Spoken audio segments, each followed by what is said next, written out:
Okay, we are live. Hi, everyone. Happy Friday. Hello, world, and welcome. Welcome to the final number five episode of the English in Chunks Challenge. And we are so happy to have you here again, to have our regular students, to have our followers, to have some random participants today. So please say hi in the chat. Let me know if the sound is good, if you can hear, if you can see me okay, if the quality is good, and then we get started immediately. So please say hi in the chat, say happy Friday, and we get started. My name is Julia. I'm the CEO of English for IT, and I'm not alone for this stream today. As you can see, you'll be introduced to my colleague, to Shay, in a few minutes. But first, I want to share more context just to remind you how this challenge works, English in Chunks. Basically, we created this challenge to help you refocus, to help you take this small break from your endless tasks in your to-do list, from so many meetings, I don't know, from so many work tasks in general, deadlines, so you can just enjoy this holiday season a little bit. You can recharge, and also to our students to refocus for a while from these serious English for IT courses, business English, soft skills courses, and do something fun but still useful, still improve your English chunk by chunk. That's why we call this challenge chunk by chunk. If you're ready to get started, please say hi in the chat. If you're watching us from LinkedIn, you can send us a live reaction and we'll see it immediately. And today we are closing the English in Chunks challenge with a very interesting topic.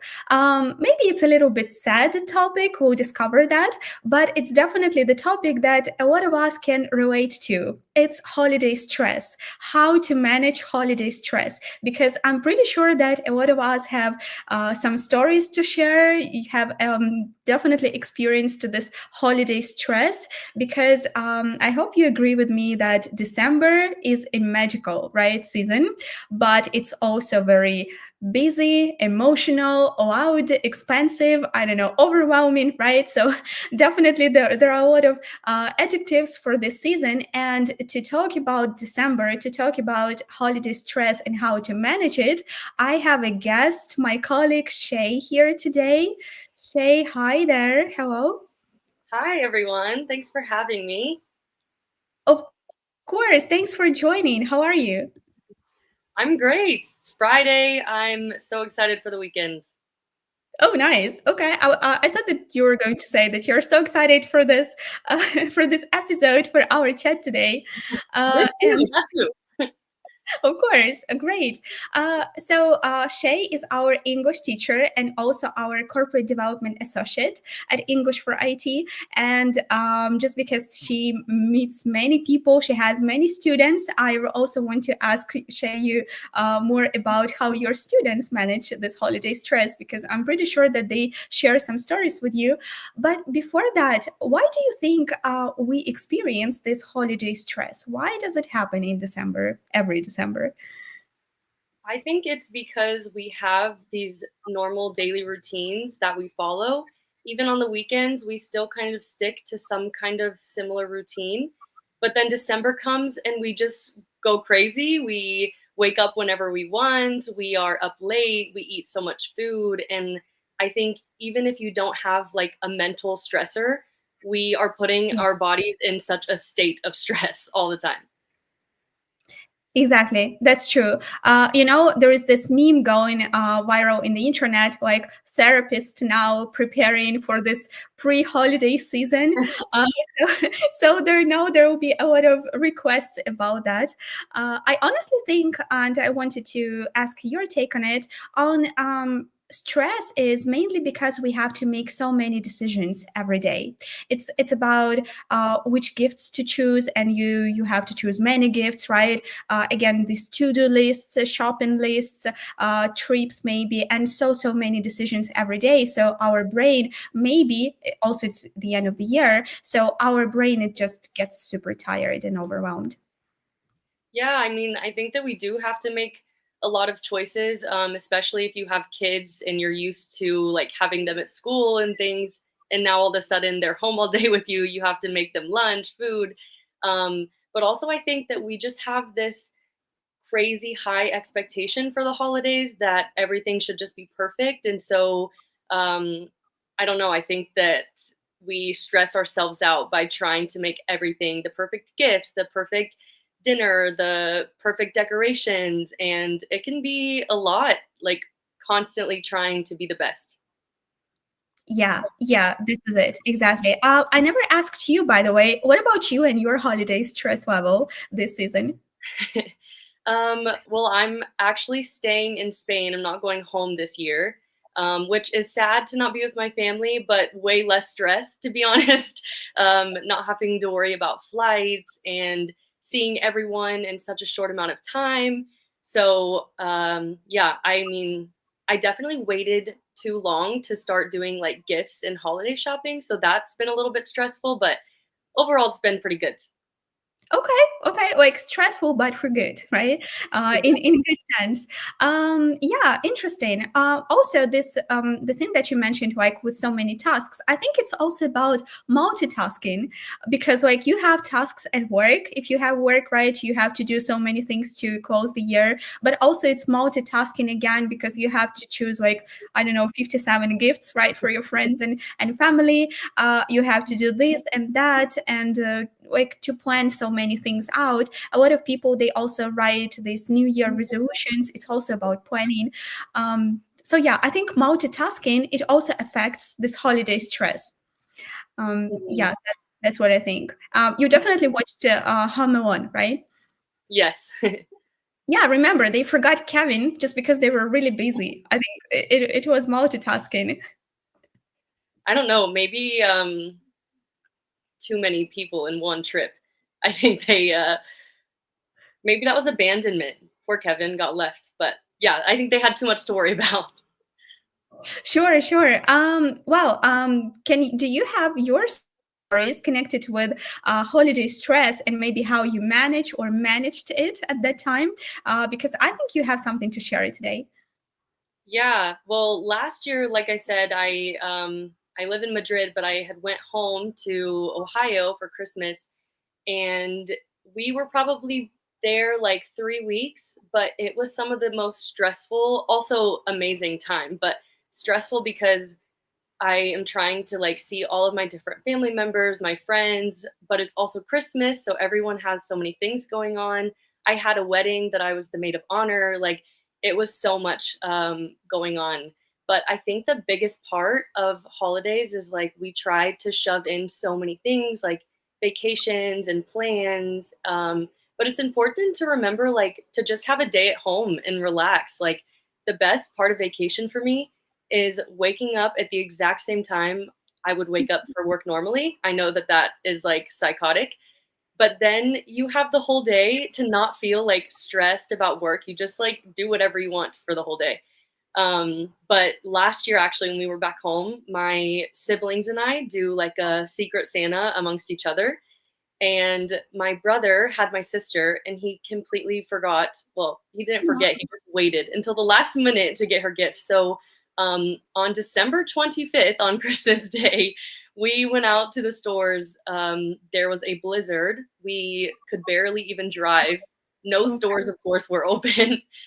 We ended up finding, I think, like a Walmart or something. He was looking for this specific water bottle. It's called an Awala, if anyone knows it. It's a good water bottle. We found it, but anyways, it was so stressful. Yeah. But we can see the lesson learned here, right? If you plan things in advance, so maybe you can avoid some stressful situations. Not all situations. There will still be this overwhelming season, but in general, yeah, planning in advance. I've heard this phrase recently: "Over planning kills the magic." What about Mm. this? Well, that's a tough one because I do think that there is like a threshold that if you plan too much, it's not even about like having too many plans, but your expectations are like so high so that if they're not perfect, it ends up you're just like sad or upset, even if it's like turns out really well. So I do agree that over planning can be detrimental, but having like an outline and being able to kind of go with the flow within that outline, I think is for the best. Yeah, absolutely. You have to keep to this golden middle or something. Actually, that's why a lot of people they start preparing for Christmas when it's Black Friday. Or right after Thanksgiving, right? So they have enough time. They can also just explore so many things, and especially gift wise, I think this is a very wise move, right? To start planning from the Black Friday season. It is a good move. Yeah, but definitely the last couple of years with Black Friday, I feel like the sales have just turned into like, I don't know, a little bit lower, slightly lower. So I feel like it used to be so easy to just get all the shopping done during Black Friday because you found amazing sales. And now I like don't even feel motivated to start shopping early because there's not any good deals. Like everything is the same as normal with like For 5% sure. off. For sure, we don't buy it anymore. What about your students? You have so many students, and I'm curious how they treat this holiday period. What do they tell you during your lessons? Do they say, like, Shay, we are not really ready to continue English in December just because, like, we are in this holiday spirit, we're super busy at work. That's why we didn't do our homework. Or they are really motivated. So what do you share about them? I have some pretty awesome students. A lot of them are still motivated, and in fact, I had a student who was on he was on vacation from work, and he showed up to English still every class, which I thought was amazing. But you can tell a lot of them have a lot on their plate right now, a lot of tasks, a lot of deadlines. So from what I hear, they're very excited to get the year ended and move on to the next one. Yeah, okay, that again, that makes sense, but it's also the end of the year. They're super busy at work, and they definitely feel this holiday stress. I think that everyone has ever experienced that. So if we create a list of top recommendations from the English variety team about how to deal with the holiday stress, what will be on what our top three recommendations? I would go with avoid multitasking and plan in advance, not everything, but just like think about it in advance. You said have this sleep routine, stick to it. What else? I think along with the sleep routine, your food routines, obviously it's the holidays and you should have the treats and you should eat the good things. But don't go so crazy that like you're physically ill and then you're like down for the count and you waste a whole day. I think that's a big one that I always run into. And it's like I forget every year when I show up to the holiday tables and I just eat like I've never seen food before. And then I waste the whole day because I'm like laying on the couch with a stomachache.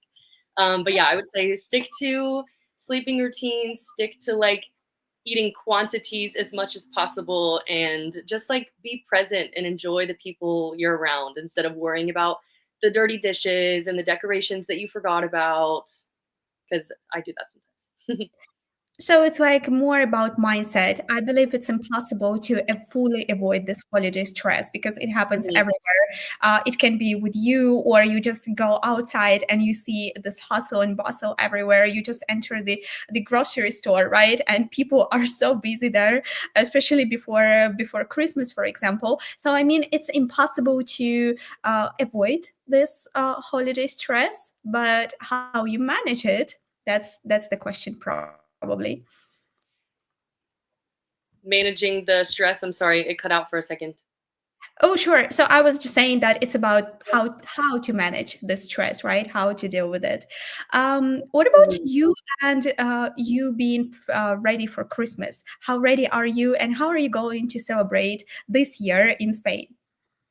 Honestly, it like comes in waves. Sometimes I'm like, it doesn't even feel like Christmas because I didn't celebrate Thanksgiving like I normally do. I have no Christmas decorations up in my house because I knew we weren't going to be around.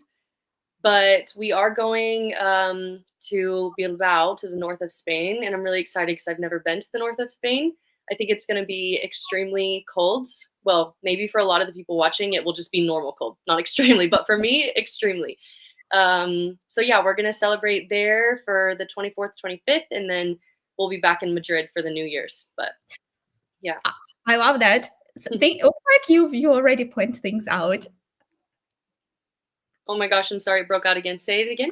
No, I think it's the internet issue. No worries. It's part of this holiday stress. Yeah, it's good to know that you plan to things out for Christmas, for the holiday season, and I really appreciate you sharing this with us. And also, in the very beginning, you mentioned that it's about realizing that things can never be super perfect, right? And you shouldn't try to make everything perfect because eventually you will forget about this good sides of Christmas, of this holiday season, right? You will not pay attention to these small details about people and things like that because you will be really busy thinking about these things in your to-do list. So I think we should embrace the fact that we don't have to be perfect and we don't have to finish this year on a like perfect note, maybe just on a strong positive note, and that would be absolutely enough.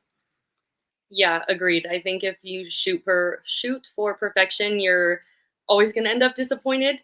But like I said, it's good to have a plan, but it's better to just enjoy what's happening and be grateful for what you have in the moment, which again can be really difficult around the holidays with different stressors, or it can bring a lot of family stress as well for people that have some difficulties within their family and then they have to go visit them or be with them. So that's very understandable. But you can only control what you feel and what you do. So that's the important part. On this positive note, I think it's just a good closing of our chat today and also of our English in Chunks challenge in general, because it sounds like really positive, and I really love this the morale of this story, right? To keep things positive and not to focus on being super busy during the holiday season in order not to experience stress. So let's maybe wish our audience, our community, a very happy and joyful and not stressed holiday season. I also want to thank you guys, everyone watching us live or in the recording, for sticking around with English for IT throughout this year. Thank you also for joining the English for IT, this Chunks Challenge. You remember that once you join our Telegram channel, you'll find the recording of this episode. You'll also find some useful English chunks, right? AKA useful expressions from today's episode, so you can practice your English, and that will be absolutely enough for you to finish your year strong English wise. Yes. Shay, thank you so much for joining me today. Yes. Thank you for having me. Happy holidays to everyone. Happy New Year. I wish you the most chill holiday season, that you can have fun, but also not be uptight and just enjoy the time you have off of work if you have it. And yeah, thanks for watching. Happy holiday season, everyone. Until next time.